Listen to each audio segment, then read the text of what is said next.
नमस्कार, 100% समाचारमा स्वागत छ। म प्रतिमा। सुरु गरौं 100% समाचार। छठ पर्वको मुख्य दिन अस्ताउँदो सूर्यलाई अर्घ दिएर मनाइयो। उपत्यकाको बागमती किनारमा बनाइएको छठघाटमा सयौंको संख्यामा सहभागी भक्तजनहरूले अस्ताउँदो सूर्यलाई दिए अर्घ। खुको लाक्रा र केराको घरीसहित पूजा सामग्री लिएर भक्तजनहरू अस्ताउँदो सूर्यलाई अर्घ दिन नदी किनारमा जाने प्रचलन। सप्तरी, सिराहा, सुनसरी, मोरङ, सर्लाही, महोत्तरी, धनुषा, रौतहट, बारा पर्सा लगायत मिथिलाञ्चल भरिका जलाशयमा अस्ताउँदो सूर्यलाई अर्घ दिइयो। उदाउँदो सूर्यलाई अर्घ दिई छठी माईको प्रसाद आफन्त र इष्टमित्रहरूलाई वितरण गरी व्रत समापन गर्ने परम्परा। विगतका वर्षहरूमा जस्तो सुनसरीको धरानमा छठ पर्वमा रौनक देखिएन। धरानको सर्दु र सेउती खोलामा लाग्ने गरेको छठ पर्वको रौनक कोरोना जोखिमका कारण सुनसान। विगतमा खोलाको 1 मिटर परैबाट सजी सजाउ गरेर पूजा गर्न सर्वसाधारणको रहन्थ्यो उल्लेख्य उपस्थिति।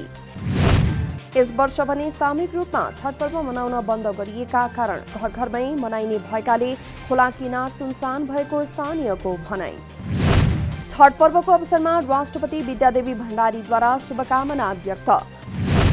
छठ पर्वले समाजमा विद्यमान वर्गीय, जातीय, लैङ्गिक लगायत विभेद अन्त्य गरी समुन्नत समाज निर्माण गर्नेतर्फ अग्रसर हुन प्रेरणा दिने विश्वास। विश्वव्यापी रूपमा फैलिएको कोभिड-19 को बढ्दो संक्रमणबाट जोगिन पूर्व सावधानीका उपायको पालना गर्दै मनाउन सबैमा आह्वान। राष्ट्रपति भण्डारी कोभिड-19 को विश्वव्यापी महामारीका कारण यस वर्षको छठ पर्वका अवसरमा काठमाडौँका विभिन्न स्थानमा सरिक नहुने। शहरी विकास मन्त्री कृष्ण गोपाल श्रेष्ठद्वारा धोबी खोला करिडोर निर्माणको प्रगतिका विषयमा स्थलगत अनुगमन। 1 वर्षभित्र निर्माण सम्पन्न गरिसक्न मन्त्री श्रेष्ठको उपत्यका विकास प्राधिकरणलाई निर्देशन।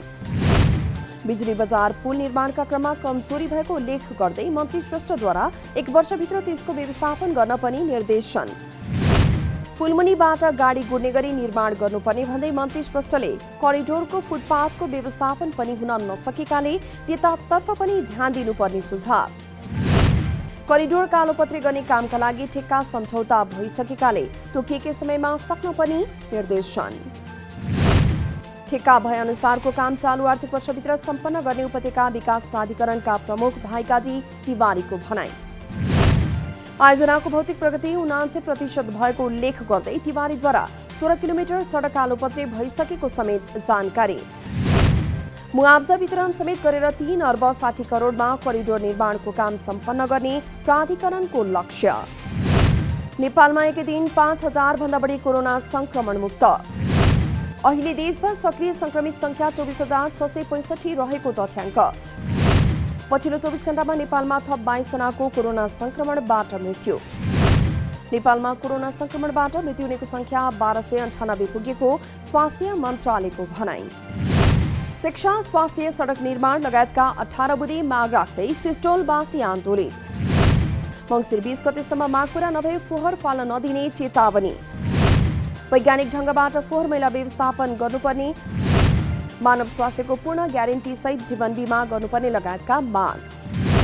बन्चरे डाँडामा ल्यान्डफिल साइट फोहोर फाल्न तयारी अवस्थामा रहे पनि आफ्ना मागहरू पूरा नभएसम्म फाल्न नदिने स्थानीयको अडान।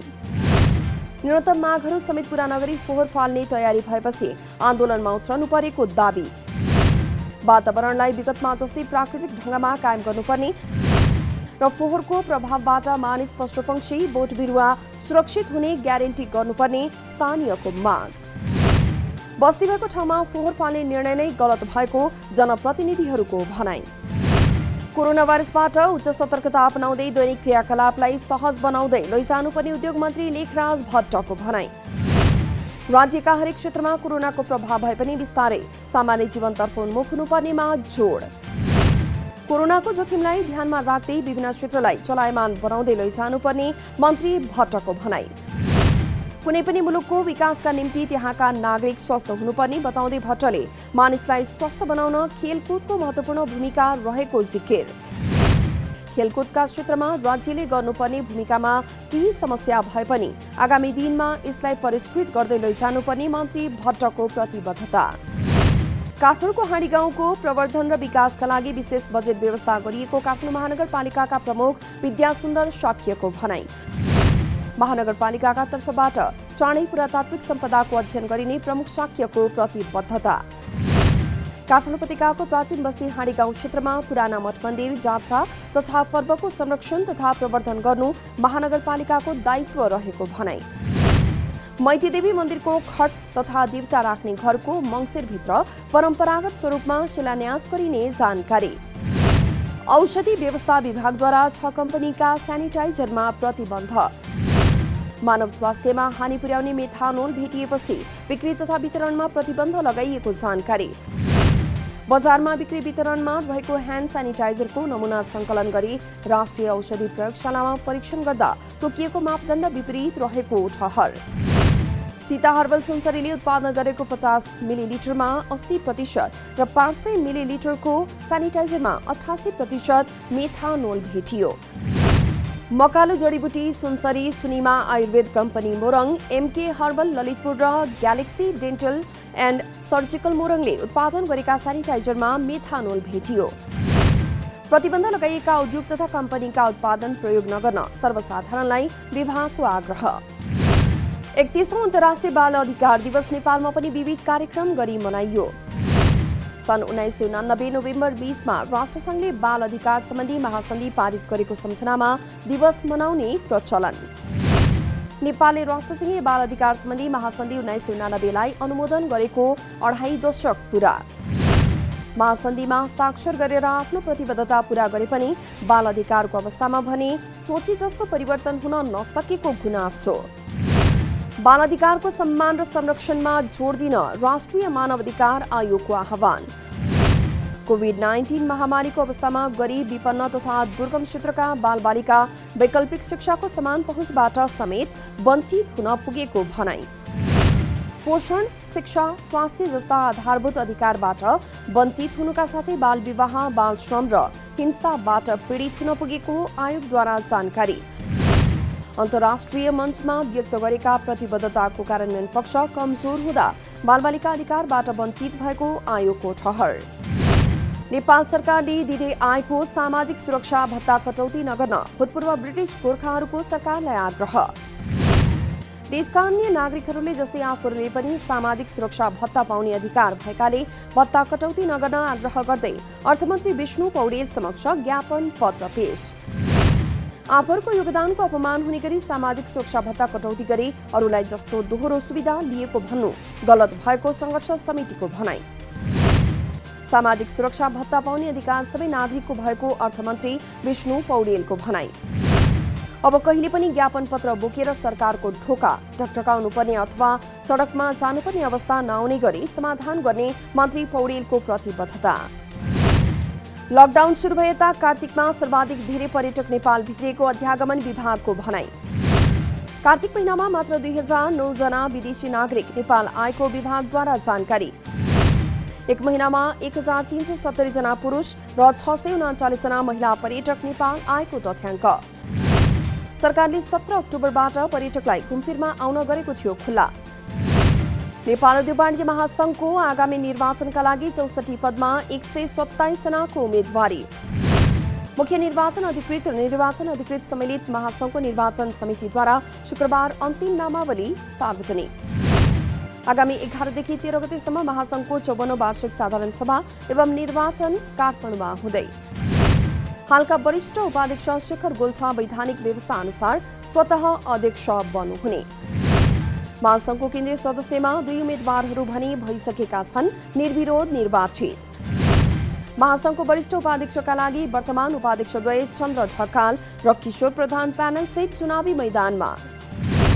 सप्तरीमा यस वर्ष केराको 3 गुणा भन्दा बढी मूल्यमा कारोबार। हनुमाननगर कंकालिनी नगरपालिका वडा नम्बर 1 भारदह स्थित कोशीटपु क्षेत्रमा केरा खेती गरिए पनि मलखाद र सिँचाइको अभावमा कम उत्पादन भएपछि मूल्य वृद्धि। गत वर्ष 150 रुपैयाँसम्म उपलब्ध हुने केराको खरी यस वर्ष 400 देखि 600 रुपैयाँसम्म बिक्री भएको कृषकहरूको भनाई।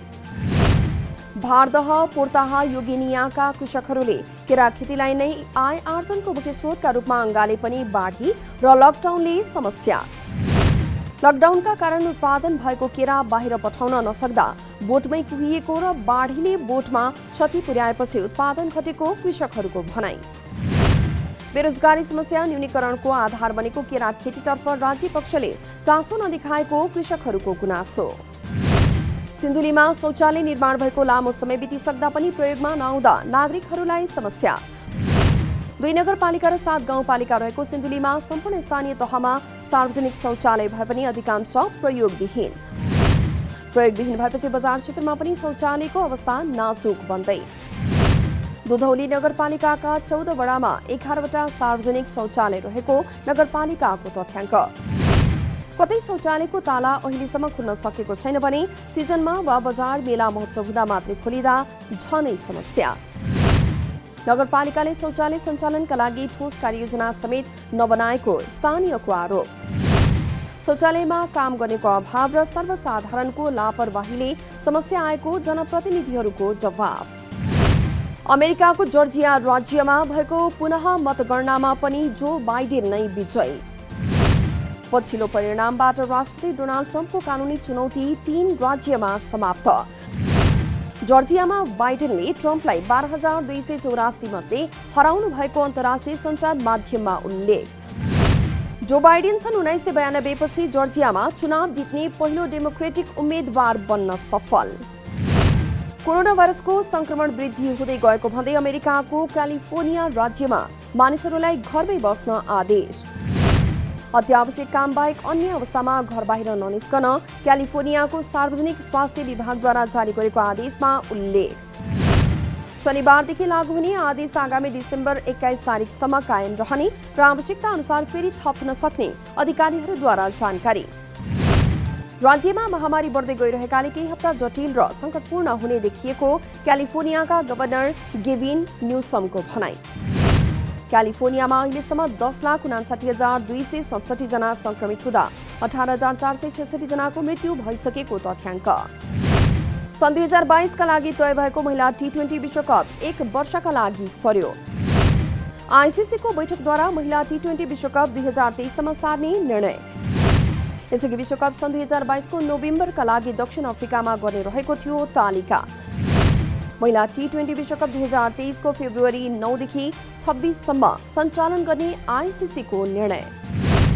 भारतीय क्रिकेटको सर्वोच्च निकाय बीसीसीआईले खेलाडीको केन्द्रीय सम्झौताको नियम परिवर्तन गर्ने। कम्तीमा 10 T20 अन्तर्राष्ट्रिय खेल खेलेका खेलाडीलाई मात्र केन्द्रीय सम्झौतामा राख्ने बीसीसीआईको तयारी। 100% समाचार अहिलेलाई यति नै। नमस्कार।